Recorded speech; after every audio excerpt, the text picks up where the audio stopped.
Hi ಗೆಳೆಯರೇ, ಎಲ್ಲರಿಗೂ ನಮ್ಮ ಚಾನಲ್ಗೆ ಸ್ವಾಗತ. ಈ ಹಿಂದೆ ನೋಡಿರುವ ಆಂಟಿಯ ಜೊತೆ ನಡೆದ ಘಟನೆಯ ಕಥೆಯನ್ನು ಈ ವಿಡಿಯೋದಲ್ಲಿ ಮುಂದುವರೆಸೋಣ. ನೀವು ನಮ್ಮ ಚಾನಲ್ಗೆ ಹೊಸಬರಾಗಿದ್ದರೆ ನಮ್ಮ ಚಾನಲನ್ನು ಸಬ್ಸ್ಕ್ರೈಬ್ ಮಾಡಿ. ಹಾಗೆ ಈ ಕಥೆಯನ್ನು ಪೂರ್ತಿಯಾಗಿ ಕೇಳಿ, ತುಂಬ ಇಂಟ್ರೆಸ್ಟಿಂಗ್ ಆಗಿದೆ. ಬನ್ನಿ ಕತೆ ಪ್ರಾರಂಭಿಸೋಣ. ಆಂಟಿಯು ಕೂಡ ನಾನು ಯೋಚಿಸುವ ಹಾದಿಯಲ್ಲಿಯೇ ಬರುತ್ತಿದ್ದರು. ಅದಕ್ಕಾಗಿ ಆಂಟಿ ಅವರಿಗೆ ಏನು ಬೇಕಾಗಿದೆಯೋ ಅದು ನಾನು ನೆರವೇರಿಸಿಕೊಟ್ಟರೆ ನಾನು ಕೂಡ ಆಂಟಿಯ ಹತ್ತಿರ ಇರುವ ವಸ್ತುವನ್ನು ಪಡೆದುಕೊಳ್ಳಬೇಕು ಅಂತ ಹೇಳಿ ನಾನು ಯೋಚಿಸುತ್ತಾ ಅಲ್ಲಿಯೇ ನಿಂತುಕೊಂಡೆ. ನನಗೂ ಕೂಡ ಸಂತೃಪ್ತಿಯಾಗುತ್ತದೆ ಅಂತ ಹೇಳಿ ಯೋಚಿಸುತ್ತಾ ನಾನು ಅಲ್ಲಿಯೇ ಸೋಫಾದ ಮೇಲೆ ಕುಳಿತುಕೊಂಡೆ. ಹಾಗೆ ಆಂಟಿಗೆ ಒಂದು ಮಾತನ್ನು ನಾನು ಕೇಳಿದೆ. ಆಂಟಿ, ನೀವು ನನಗೆ ಕುಡಿಯಲು ಚಹಾ ಮಾಡಿಕೊಡುತ್ತೀರಾ? ಏಕೆಂದರೆ ತುಂಬ ತಲೆ ನೋವಾಗುತ್ತಿದೆ. ದಯವಿಟ್ಟು ನೀವು ನನಗೆ ಚಹಾವನ್ನು ಮಾಡಿಕೊಡಿ ಅಂತ ಕೇಳಿದೆ. ಅಷ್ಟರಲ್ಲಿ ನನಗೆ ನನ್ನ ತಮ್ಮನನ್ನು ಎಬ್ಬಿಸಿ ಅವನನ್ನು ನಿಮಗೆ ಪರಿಚಯ ಮಾಡಿಕೊಡುತ್ತೇನೆ ಅಂತ ಆಂಟಿಗೆ ಹೇಳಿದೆ. ಅದಕ್ಕೆ ಆಂಟಿ, ಸಾರಿ, ಮನೆಯಲ್ಲಿ ಚಹಾ ಮಾಡಲು ಹಾಲು ಮತ್ತು ಸಕ್ಕರೆ ಎರಡೂ ಇಲ್ಲ, ದಯವಿಟ್ಟು ಕ್ಷಮಿಸು ಅಂತ ಹೇಳಿ ಆಂಟಿ ಹೇಳಿದರು. ಅದಕ್ಕೆ ನಾನು ಏನು ಮಾಡುವುದು ಅಂತ ಯೋಚಿಸುತ್ತಾ ಮುಖ ಸಪ್ಪೆ ಮಾಡಿಕೊಂಡು ಕುಳಿತುಕೊಂಡೆ. ನಂತರ ಸ್ವಲ್ಪ ಸಮಯದ ನಂತರ ಆಂಟಿ, ನಾನು ಇರಲಿ ಬಿಡಿ ಆಂಟಿ ಅಂತ ಹೇಳಿ ಅವರಿಗೆ ಬೇಸರದಿಂದ ಹೇಳಿದೆ. ಹೇಳಿ ಅಲ್ಲಿಯೇ ಸೋಫಾದ ಮೇಲೆ ಕುಳಿತುಕೊಂಡೆ. ಹಾಗೆ ನಾನು ಟಿವಿಯನ್ನು ಆನ್ ಮಾಡಿ ಟಿವಿಯಲ್ಲಿ ಒಂದು ಒಳ್ಳೆಯ ಹಾಡನ್ನು ಹಾಕಿ ಕೇಳುತ್ತಾ ಕುಳಿತುಕೊಂಡೆ. ಹಾಗೆ ನಾನು ಕುಳಿತುಕೊಂಡಿರುವುದನ್ನು ನೋಡಿದಾಗ ಆಂಟಿ ಒಂದು ನಿಮಿಷ ಅಂತ ಹೇಳಿ ಅಡುಗೆ ಮನೆಗೆ ಹೋಗಿ ಒಂದು ಬಟ್ಟಲನ್ನು ತಂದರು. ಬಟ್ಟಲ ಎಂದರೆ ಚಹಾವನ್ನು ಕುಡಿಯುವ ಬಟ್ಟಲನ್ನು ತಂದು ಸೋಫಾದ ಮೇಲೆ ಅವರು ಕೂಡ ಕುಳಿತುಕೊಂಡರು. ನಾನು ಕೂಡ ಅಲ್ಲಿಯೇ ಸೋಫಾದ ಮೇಲೆ ಕುಳಿತುಕೊಂಡಿದ್ದೆ. ಆಂಟಿ, ನೀವು ಏನು ಮಾಡುತ್ತಿದ್ದೀರಾ ಅಂತ ಆಂಟಿಗೆ ನಾನು ಕೇಳಿದಾಗ ಅದಕ್ಕೆ ಆಂಟಿ, ನಿನಗೆ ಚಹಾ ಮಾಡಲು ಹಾಲು ಮತ್ತು ಸಕ್ಕರೆ ಇಲ್ಲ, ಅದಕ್ಕಾಗಿ ನಾನು ಏನಾದರೂ ಒಂದು ಪರಿಹಾರ ಹುಡುಕಾಡುತ್ತೇನೆ ಅಂತ ಹೇಳಿ ನಾನು ನನ್ನ ಹತ್ತಿರ ಇರುವ ಪಪಾಯ ಹಣ್ಣುಗಳ ರಸವನ್ನು ಕೊಟ್ಟರೆ ನೀನು ಕುಡಿಯುತ್ತೀಯಾ ಅಂತ ಆಂಟಿ ನನಗೆ ಕೇಳಿದರು. ಅದಕ್ಕೆ ನಾನು ಒಂದು ಕ್ಷಣ ಮಾತನಾಡದೆ ಸುಮ್ಮನೆ ಅಲ್ಲಿಯೇ ಕುಳಿತುಕೊಂಡೆ. ಹಾಗೆ ಪಪಾಯ ಹಣ್ಣುಗಳನ್ನು ನೋಡುತ್ತಾ ಕುಳಿತುಕೊಂಡಿದ್ದೆ. ಅದಕ್ಕೆ ಆಂಟಿ, ನಿನಗೆ ಏನು ಯೋಚನೆ ಮಾಡುತ್ತಿದ್ದೀಯಾ? ನನಗೆ ಬೇಗನೆ ಹೇಳು, ಪಪಾಯ ಹಣ್ಣುಗಳಲ್ಲಿ ಇರುವ ರಸವನ್ನು ನೀನು ಕುಡಿಯುತ್ತೀಯಾ ಅಂತ ಆಂಟಿ ಕೇಳಿದರು. ಅದಕ್ಕೆ ನಾನು, ಹಾಂ ಆಂಟಿ, ಕುಡಿಯುತ್ತೇನೆ, ನೀವು ಹೇಳಿದರೆ ನಾನು ಇಲ್ಲ ಅನ್ನುವುದಿಲ್ಲ ಅಂತ ಹೇಳಿದೆ. ಅದಕ್ಕೆ ಆಂಟಿ ಪಪಾಯ ಹಣ್ಣುಗಳನ್ನು ತೆಗೆದುಕೊಂಡು ಆಂಟಿ ನಿಧಾನವಾಗಿ ಪಪಾಯ ಹಣ್ಣುಗಳ ತುದಿಯಲ್ಲಿ ಬರುವ ರಸವನ್ನು ಸ್ವಲ್ಪ ಸ್ವಲ್ಪವಾಗಿ ತೆಗೆದು ಆ ಬಟ್ಟಲಿನಲ್ಲಿ ಹಾಕುತ್ತಿದ್ದರು. ಏಕೆಂದರೆ ಆ ಪಪಾಯ ಹಣ್ಣುಗಳು ತುಂಬ ದಪ್ಪವಾಗಿದ್ದವು. ಹಾಗೆ ತುಂಬ ರಸಭರಿತವಾಗಿದ್ದ ಕಾರಣ ಆ ಪಪಾಯ ಹಣ್ಣುಗಳಲ್ಲಿ ರಸವು ಕೂಡ ತುಂಬಿ ತುಳುಕಾಡುತ್ತಿತ್ತು. ಹಾಗೆ ಆ ಪಪಾಯ ಹಣ್ಣುಗಳ ತುದಿಯಲ್ಲಿ ಬರುವ ರಸವನ್ನು ಆಂಟಿ ನಿರಂತರವಾಗಿ ತೆಗೆದು ಒಂದು ಗ್ಲಾಸ್ನಲ್ಲಿ ಹಾಕುತ್ತಿದ್ದರು. ಅದನ್ನು ನೋಡಿ ನನಗೆ ಎಲ್ಲಿಲ್ಲದ ಖುಷಿಯಾಯಿತು. ಏಕೆಂದರೆ ಒಂದು ಸ್ವರ್ಗಕ್ಕೆ ಒಂದೇ ಮೆಟ್ಟಿಲು ಇದ್ದ ಹಾಗೆ ಆಯಿತು. ಆಂಟಿ ಸ್ವಲ್ಪ ಸಮಯ ಪಪಾಯ ಹಣ್ಣುಗಳ ರಸವನ್ನು ತೆಗೆದುಕೊಟ್ಟರು. ನಾನು ಖುಷಿಯಿಂದ ಪಪಾಯ ಹಣ್ಣುಗಳ ರಸವನ್ನು ನಿರಂತರವಾಗಿ ಸೇವಿಸಿದೆ.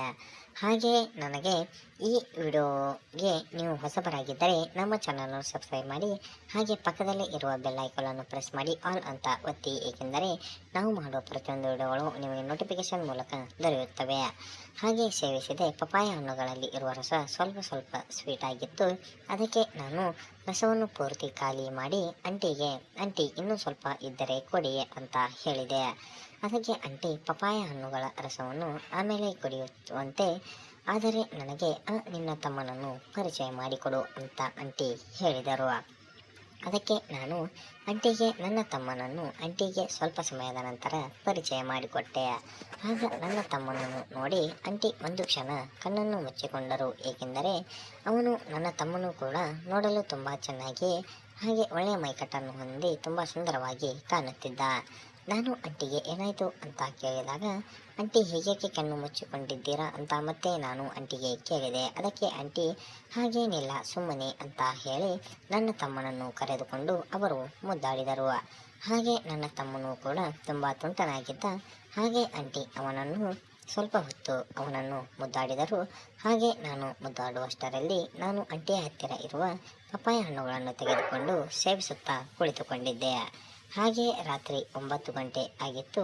ನಾನು ಮನೆಗೆ ಹೋಗಬೇಕು ಅಂತ ಆಂಟಿಗೆ ಹೇಳಿದೆ. ಅದಕ್ಕೆ ಆಂಟಿ, ಎಷ್ಟು ಬೇಗ ಹೋಗಿ ಮನೆಯಲ್ಲಿ ಏನು ಮಾಡುತ್ತೀಯಾ?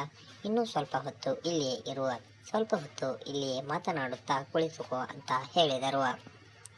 ಅದಕ್ಕೆ ನಾನು ಊಟ ಮಾಡಿ ಮತ್ತೆ ಬರುತ್ತೇನೆ ಆಂಟಿ ಅಂತ ಹೇಳಿ ಮನೆಯ ಕಡೆ ಹೊರಡಲು ರೆಡಿಯಾದೆ. ಆಂಟಿ, ಇಲ್ಲಿ ಊಟ ಮಾಡು ಅಂತೆ ಅಂತ ಹೇಳಿ ಇಲ್ಲಿಯೇ ಸುಮ್ಮನೆ ಕುಳಿತುಕೋ ಅಂತ ಹೇಳಿ ಸ್ವಲ್ಪ ನನಗೆ ಬೈದರು. ಹಾಗೆ ನಾನು ಕೂಡ ಆಂಟಿ ಹೇಳಿದ ಹಾಗೆ ಸುಮ್ಮನೆ ಕುಳಿತುಕೊಂಡೆ. ಹಾಗೆ ನಾನು ಕೂಡ ಆಂಟಿ ಹತ್ತಿರ ಇರುವ ಪಪಾಯ ಹಣ್ಣುಗಳನ್ನು ತೆಗೆದುಕೊಂಡು ಸೇವಿಸುತ್ತಿದ್ದೆ. ಆ ಪಪಾಯ ಹಣ್ಣುಗಳನ್ನು ಸೇವಿಸುವಾಗ ಆಂಟಿ ಕಣ್ಣು ಮುಚ್ಚಿಕೊಂಡು ತುಟಿಯನ್ನು ಕಚ್ಚಿಕೊಡುತ್ತಿದ್ದರು. ಹಾಗೆ ತುಂಬ ಖುಷಿ ಪಡುತ್ತಿದ್ದರು. ಹಾಗೆ ನಾನು ಆಂಟಿಯ ಹತ್ತಿರ ಇರುವ ಪಪಾಯ ಹಣ್ಣುಗಳನ್ನು ಸೇವಿಸುತ್ತಾ ನನಗೂ ಕೂಡ ತುಂಬ ಖುಷಿಯಾಗುತ್ತಿತ್ತು. ಹಾಗೆ ನನಗೆ ಮತ್ತೊಂದು ವಿಚಾರ ತಲೆಯಲ್ಲಿ ಹೊಳೆಯಿತು. ಅದೇನೆಂದರೆ, ಆಂಟಿಯ ಹತ್ತಿರ ಇರುವ ಇನ್ನೊಂದು ವಸ್ತುವನ್ನು ಹೇಗೆ ಪಡೆದುಕೊಳ್ಳಬೇಕು ಅಂತ ಯೋಚಿಸಿದೆ. ಹಾಗೆ ಮತ್ತೊಂದು ವಿಚಾರ ಹೊಳೆಯಿತು. ಆಂಟಿಯ ಬಗ್ಗೆ ಮಾತನಾಡಿದೆವು. ಅದಕ್ಕೆ ಆಂಟಿ, ನನ್ನ ಗಂಡ ತೀರಿ ಹೋಗಿ 4 ವರ್ಷ ಕಳೆಯಿತು. 4 ವರ್ಷಗಳಿಂದ ನಾನು ತುಂಬ ಕೊರತೆಯನ್ನು ಅನುಭವಿಸುತ್ತಿದ್ದೇನೆ ಅಂತ ಆಂಟಿ ಹೇಳಿದರು.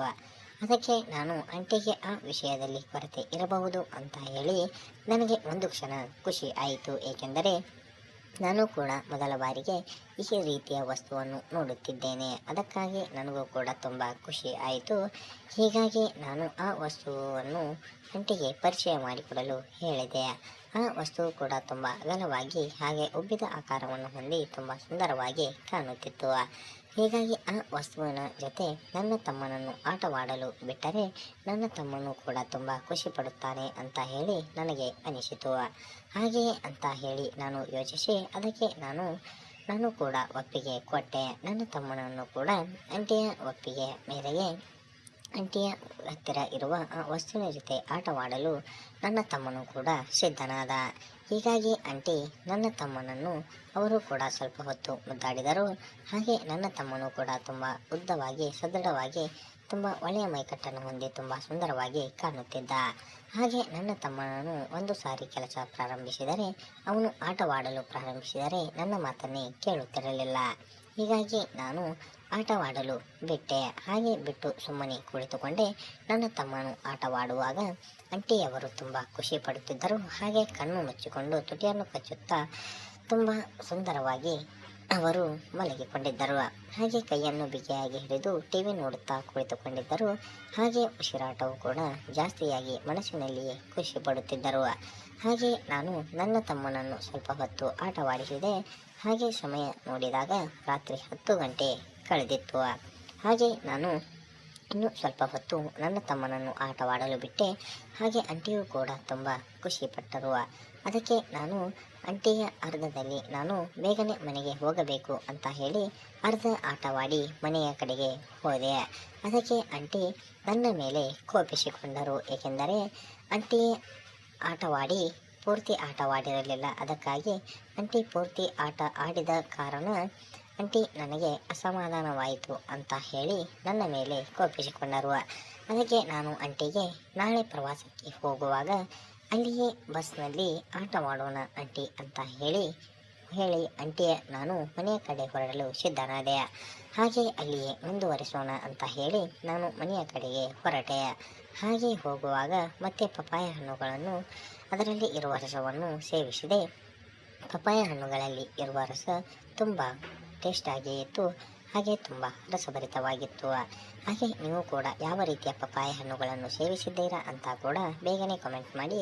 ಹಾಗೆ ನೀವು ನಮ್ಮ ಚಾನಲ್ಗೆ ಹೊಸಬರಾಗಿದ್ದರೆ ನಮ್ಮ ಚಾನಲನ್ನು ಸಬ್ಸ್ಕ್ರೈಬ್ ಮಾಡಿ.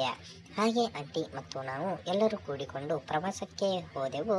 ಅಲ್ಲಿಗೆ ಹೋದಾಗ ಆಂಟಿಯ ಜೊತೆ ನಡೆದ ಘಟನೆಯನ್ನು ಈ ಮುಂದಿನ ವಿಡಿಯೋದಲ್ಲಿ ನೋಡೋಣ. ಹಾಗೆ ಮುಂದಿನ ಪಾರ್ಟ್ 3 ವಿಡಿಯೋ ಬೇಕಾದರೆ ಈ ವಿಡಿಯೋ ಕಾಮೆಂಟ್ ಬಾಕ್ಸ್ನಲ್ಲಿ ಪಾರ್ಟ್ 3 ಅಂತ ಹೇಳಿ ಕಾಮೆಂಟ್ ಮಾಡಿ. ಈ ವಿಡಿಯೋದಲ್ಲಿ ಏನಾದರೂ ಅಕ್ಷರಗಳ ತಪ್ಪಾದಲ್ಲಿ ಕ್ಷಮೆ ಇರಲಿ. ಹಾಗೆ ಈ ವಿಡಿಯೋ ಪಾರ್ಟ್ 3 ಬೇಕಾದರೆ ಕಾಮೆಂಟ್ ಮಾಡಿ. ಹಾಗೆ ಈ ವಿಡಿಯೋ ಇಷ್ಟವಾದಲ್ಲಿ ಲೈಕ್ ಮಾಡಿ, ಶೇರ್ ಮಾಡಿ, ಸಬ್ಸ್ಕ್ರೈಬ್ ಮಾಡಿ. ಇನ್ನು ಇದೇ ರೀತಿ ಇನ್ನು ಹೆಚ್ಚಿನ ವಿಡಿಯೋಗಳಿಗಾಗಿ ನಮ್ಮ ಚಾನಲನ್ನು ಸಬ್ಸ್ಕ್ರೈಬ್ ಮಾಡಿ. ಹಾಗೆ ಈ ವಿಡಿಯೋ ಕಾಲ್ಪನಿಕವಾಗಿದ್ದು ಮನೋರಂಜನೆ ಉದ್ದೇಶದಿಂದ ಮಾಡಲಾಗಿದೆ. ಈ ವಿಡಿಯೋವನ್ನು 18 ವಯಸ್ಸು ಮೇಲ್ಪಟ್ಟ ಯುವಕರು ಮಾತ್ರ ನೋಡಬೇಕಾಗಿ ವಿನಂತಿಯ. ಹಾಗೆ ಇದೇ ರೀತಿ ಇನ್ನು ಹೆಚ್ಚಿನ ವಿಡಿಯೋಗಳಿಗಾಗಿ ನಮ್ಮ ಚಾನಲ್ ಸಬ್ಸ್ಕ್ರೈಬ್ ಮಾಡಿ. ಇದೇ ರೀತಿ ಇನ್ನು ಹೆಚ್ಚಿನ ವಿಡಿಯೋಗಳಿಗಾಗಿ ನಮಗೆ ಸಪೋರ್ಟ್ ನೀಡಿ. ಹಾಗೆ ಈ ಕತೆ ಹೇಗಿತ್ತು ಅಂತ ಕೂಡ ಬೇಗನೆ ಕಮೆಂಟ್ ಮಾಡಿ. ಈ ಕತೆ ಯಾವುದೇ ವ್ಯಕ್ತಿಗಾಗಲಿ ವ್ಯಕ್ತಿತ್ವಕ್ಕಾಗಲಿ ಸಮಾಜಕ್ಕಾಗಲಿ ಸಂಬಂಧಪಟ್ಟಿಲ್ಲ. ಈ ಕತೆ ಕೇವಲ ಕಾಲ್ಪನಿಕವಾಗಿದ್ದು ಮನೋರಂಜನೆ ಉದ್ದೇಶದಿಂದ ಮಾಡಲಾಗಿದೆ. ಹಾಗೆ ಇದೇ ರೀತಿ ಇನ್ನು ಹೆಚ್ಚಿನ ವಿಡಿಯೋಗಳಿಗಾಗಿ ನಮ್ಮ ಚಾನಲ್ನ ಸಬ್ಸ್ಕ್ರೈಬ್ ಮಾಡಿ. ಹಾಗೆ ನಮಗೆ ಸಪೋರ್ಟ್ ನೀಡಿ. ಇದೇ ರೀತಿ ನಿಮಗೆ ಮುಂದೆ ಯಾವ ರೀತಿಯ ವಿಡಿಯೋಗಳು ಬೇಕು ಅಂತ ಕೂಡ ಬೇಗನೆ ಕಮೆಂಟ್ ಮಾಡಿ. ಹಾಗೆ ನಮ್ಮ ಚಾನಲ್ನಲ್ಲಿ ದಿನನಿತ್ಯ ವಿಡಿಯೋಗಳು ಅಪ್ಲೋಡ್ ಆಗುತ್ತಿರುತ್ತವೆ. ಅದಕ್ಕಾಗಿ ನೀವು ನಮ್ಮ ಚಾನಲ್ಗೆ ಸಪೋರ್ಟ್ ಮಾಡಿ. ಹಾಗೆ ನೀವು ನಮ್ಮ ಚಾನಲ್ಗೆ ಹೊಸಬರಾಗಿದ್ದರೆ ಸಬ್ಸ್ಕ್ರೈಬ್ ಮಾಡಿ. ಹಾಗೆ ಹಳಬರಾಗಿದ್ದರೆ ಲೈಕ್ ಮಾಡಿ. ಹಾಗೆ ನಮ್ಮ ವಿಡಿಯೋವನ್ನು ಪೂರ್ತಿಯಾಗಿ ನೋಡಿ. ಹಾಗೆ ಇದೇ ರೀತಿ ಇನ್ನು ಹೆಚ್ಚಿನ ವಿಡಿಯೋಗಳು ನಮ್ಮ ಚಾನಲ್ನಲ್ಲಿ ದೊರೆಯುತ್ತವೆ. ನಿಮ್ಮ ಸಪೋರ್ಟ್ ನಮಗೆ ತುಂಬ ಅಗತ್ಯವಿದೆ. ದಯವಿಟ್ಟು ನಮ್ಮ ಚಾನಲ್ಗೆ ಸಪೋರ್ಟ್ ಮಾಡಿ. ಇದೇ ರೀತಿ ನಿಮ್ಮ ಆಶೀರ್ವಾದ ನಮ್ಮ ಮೇಲೆ ಸದಾಕಾಲ ಹೀಗೆ ಇರಲಿ ಅಂತ ಹೇಳಿ ಈ ವಿಡಿಯೋವನ್ನು ನೀವು ಪೂರ್ತಿಯಾಗಿ ನೋಡಿದ್ದಕ್ಕಾಗಿ ನಿಮಗೆ ಅನಂತ ಧನ್ಯವಾದಗಳು.